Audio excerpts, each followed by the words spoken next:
Well, hello everyone. This is Al Fadi, and I want to welcome you back to yet another objection that we are going to tackle in this series that we have called the Qibla Dilemma.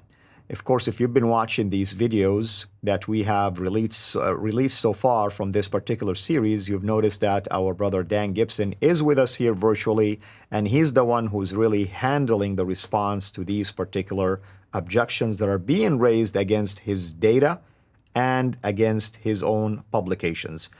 Today, we are going to deal with yet another objection that has to do with Petra. Last time we talked about Petra. Was Petra a ruined city during the time of Muhammad, or was it actually a functioning city? And I think we proved without a shadow of a doubt from archaeological findings that it was a functioning, vibrant city based on the records that were discovered. Now we're going to talk about another objection against Petra, the fact that the claim, at least, that Petra was not mentioned in Islamic sources, was not mentioned in the Qur'an. So to respond to this claim, we turn our attention again to our brother Dan Gibson. Dan, what say you about Petra being referenced in Islamic sources and in particular the Qur'an? It's interesting, Al-Fadi, because that was first objection was raised by Dr. King in one of his many objections that he had, and said, well, last time I checked, he said, I checked that Petra didn't appear in the Encyclopedia of Islam. And he's right. The name of Petra wasn't there. Part of that is because we are so used to calling Petra Petra that we don't realize that maybe it had another name. That'd be like if I was talking to an American about the Big Apple and somebody somewhere else in the world like, what are you talking about? And wouldn't know that the reference was to New York. So did Petra have other names? Did it have other titles? Was it known in other ways? And so we need to dig that information out because, yes, the word Petra doesn't appear in the Qur'an and it doesn't appear in any of the histories or the hadith. So what other names can we find? And was it the same, or is it simply missing? So the first thing we need to recognize is what were the names of these mountains? Where Petra was, it has a history. My advantage here is I grew up as a Christian. I grew up reading the Bible. I had a father who did a lot of research, looking at all the biblical history. He loved the Old Testament and he loved archaeology and especially Egyptian history and so forth. So I began to realize very early on in my life that the area around the southern Jordan there were known as the people that were called the Shasu. And so they lived there. And Amenhotep III, in his Egyptian records, he writes about he had a battle with Seir in the land of the Shasu. And so this is the name of the area. These are the mountains of Seir. And the Bible explains to us that Mount Seir was named after Seir the Horite, who was from the tribe of the Horites. And so and he was the ruler of these mountains. A very mountainous area, very good place to get in and do, and it would be hard for people to get you out of there. So we can look for the name Seir. And so we read, if we continue reading in the Bible, that Esau took over this area, and he lived in Mount Seir, and he battled against the Horites, and he then became the ruler, as it were. And so the Esau and his descendants, who were known as Edomites, all lived in Mount Seir. So known as Sa'ir. That's the Arabic word for it, Sa'ir. Sa'ir. Yeah. Okay, thank you. Yeah. It's interesting if you read in Deuteronomy and several other places in the Bible that when Esau battled the Horites, he also battled against the Zamzumites. Okay. That's an interesting name. Zamzumites, Zamzam. Okay, fine. We're going to talk about that in the future. Right. So let's just remember that this is the home of the people who their tribal name has ZMZM in it. Zamzam, the What a coincidence. Zamzamites. What a coincidence, yeah. What a coincidence, in Mount Seir. And so Mount Seir is also, we're told, many years later, the Israelites are fighting with the Amalekites and they're destroying them. They are annihilating them.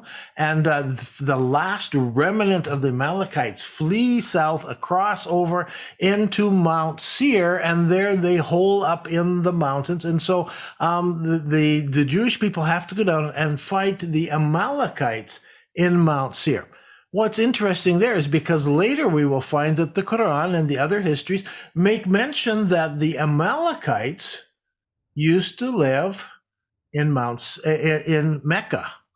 Okay, so Mecca is associated with Amalekites, and Muslim scholars argue and talk about this because the Amalekites are from way up north. That's right. Okay, they never got way down to Mecca and Saudi Arabia, but we have association here with Zamzamites, with the Amalekites, with Esau living there, and with Jewish people, and then later the Nabateans. So all of these are little hooks that we have for this area around Petra, and when we look at that, those hooks all are associated in some way with regular Islamic history, but we're not making the claim based on those. Those are just coincidences that help build our case later on as we go through all these other arguments. Another name is the name El-Rakim. El-Rakim is the name of a king who lived in Mount Seir at one time. And we have, there's some papers that have been published that we can put out there, the name of them afterwards. And this, there's a funerary inscription. There's inscriptions in Petra mentioning Rakim. There's rabbinic writings that call Petra Rakim. There's a letter attributed to Cyril of Jerusalem, who calls it Rakim. Some Syriac texts who call it Rakim. There's a homily of Eusebius of Caesarea. He calls it Rakim. The Book of Laws and Countries by Barsedun, he calls it Rakim. The writings of Josephus call it Rakim. And also some biblical texts mention the whole area as Rakim. So there's a very strong case that this city at one time in pre-Islamic times was known as El Rakim. So that is a name that's attached there. And that is a name we can find even in the Qur'an. So we That's would right, have to, we Al-Rakim, can yeah. look at those links. Right. Other things that are there in the language of Hebrew, which was the original language of the Jews as they wrote, they called it, the whole name of the place, Sela. Now, Sela simply meant rock, the place of the rock. And so because it's a great rock that has split in two and created a valley down the side and split in other ways, there's all kinds of cracks there and everything. And so it was known as Sela. Now, we're going to get into this because there ends up to be two Selas, and we need to get that clear. But also in the Greek language, the translation of Sela or rock is Petra, which means rock. And as far back as Pliny the Elder, we have Petra, which means rock. And he says that Pliny the Elder says the capital of the Nabateans, the center of their trade route is Petra, this great rock. Now, there is a second place called Petra, and it is also a great rock.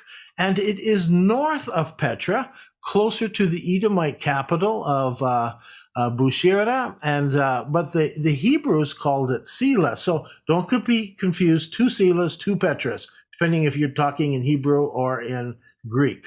And so you have these two Petras. This is why the Romans called the province of Petria. Petria right. is the plural That's right. of it. So if you're calling it one rock, so if you're using Hajar as a rock, Hajar in Arabic, Hajartain would make it two. So Hajarain or Hajar. Petria makes it two. Right. So we have this name, and we can understand now why it's called Arabia Petria, Arabia of the two Petras. Okay, so the Romans also gave the city other names. So it's not like Petra was the main name. It was really officially called Imperial Colony Antonia. Now, the word colony meant different back then than now. It meant that it was a major settlement that developed smaller settlements out of it.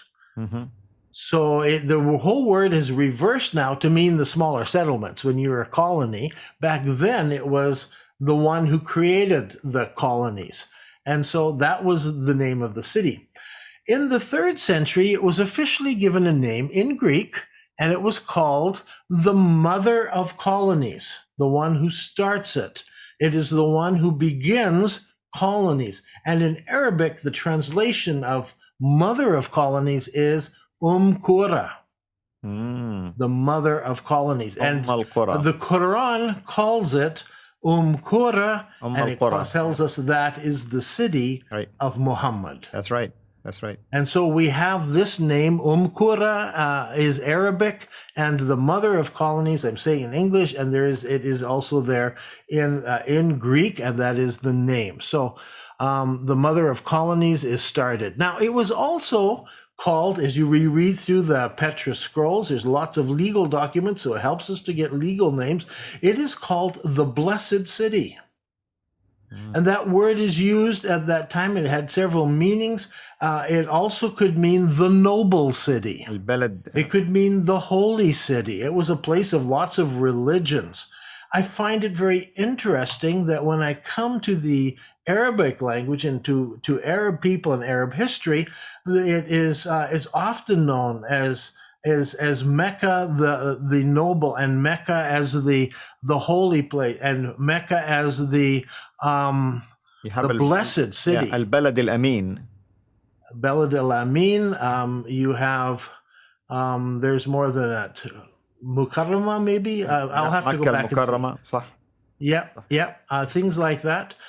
These were common names that were used for Petra at that time. When they were writing, they would just say, in the blessed city is the way they would describe it. Just the way in Islam, they would talk about in the blessed city. And so I find many parallels with that. And the last one is one that will probably take some discussion over time. We'll probably come back to it if people want to discuss this. But there was a man named Thomas Artsruni. He was writing farther north, and he's writing at the very same time that Al-Tabari is writing the histories of Islam. And he's writing the history of his people, the Armenians, and he talks about a place called Mecca. And this is what he says. At that time, in a place in Arabia called Arabia Petra, the place was named Mecca. The Mecca, he says, he showed himself to his brothers, and then he goes on to describe this new leader who arises, whose name is Muhammad. Right. So he places Muhammad in Arabia Petra, and he names the town that he's in as Mecca. Right. Now, what do you do with that? Okay, so at this point, we know that in southern Jordan there is Arabia Petra. We know the area. We know the towns were there. And I have a whole video series that goes and looks through this and works through some of this. But the way I interpret this is I think in time there were 2 Meccas. Just as if you come to Canada, you can find, and in America, you can find lots of names that were borrowed from the countries where the people came from. And so they came up. So even there is New York, but there is York in England. That's right. And so people came over, and the names follow. And so many times place names follow. They just go to a new place and they give it the name of where they came from because they're starting something new. That's right. And even in many Islam, in the cities, I was in Jordan, the names, the areas of the cities, for a while there, we visited people in Ma'aniya, but they were, the original settlers there were from the city of Ma'an. And so the names followed through where those people live. Right. So it seems to me that when the people first arrived down in Saudi Arabia with that black stone and put it there, they called it Mecca, naming it after the place where they came from, which would have been, as Thomas Artsruni tells us, the place where Muhammad was born was known as Mecca, and that's where he revealed himself. So we have all of these names that are not a problem for Islamic history, because we have Qura, the mother of villages, and the mother of settlements. We have Arabia Petra, so we have the blessed city, we have the noble city, and so forth. So we have these names that Petra was known by, and we look in Islamic history and we find the parallels that they call the very city of Mecca is known as Qura. And so where did that come from? How did it get that name? We go to Petra and find out, yes, the city there was also known, but in Greek language, and it means the very same thing. So these names do parallel one another. And finally, we have a reference where somebody says, yeah, and Petra was known as Mecca at one time. Wonderful, wonderful. I think you did an excellent job for us, Dan. Very exciting information, of course. And people. And there's a paper written on this, so you can go to my website and you can look it up, and hopefully we'll get that paper published in a journal as well. So. And what's the name of your website, by the way, for people to know? It's nabatea.net, and we'll put that up. Every second letter is an A, NABATAEA.net. Wonderful, wonderful. Thank you so much, brother.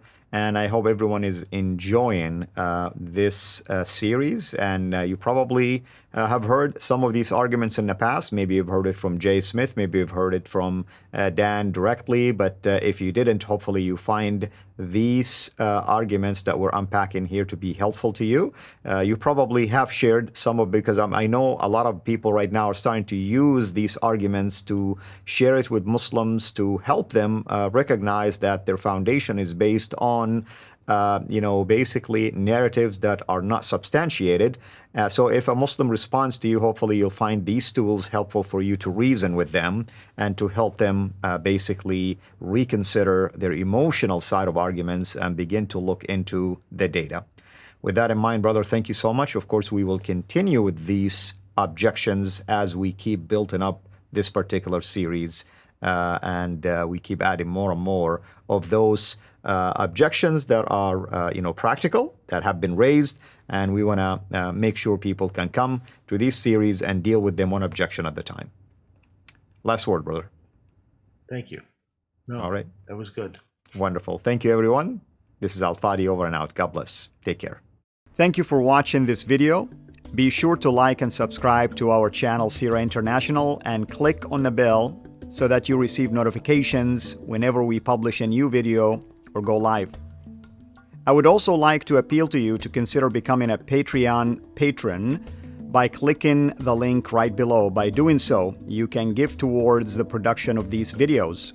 There are also other options for you where you can give to our channel. I thank you from the bottom of my heart.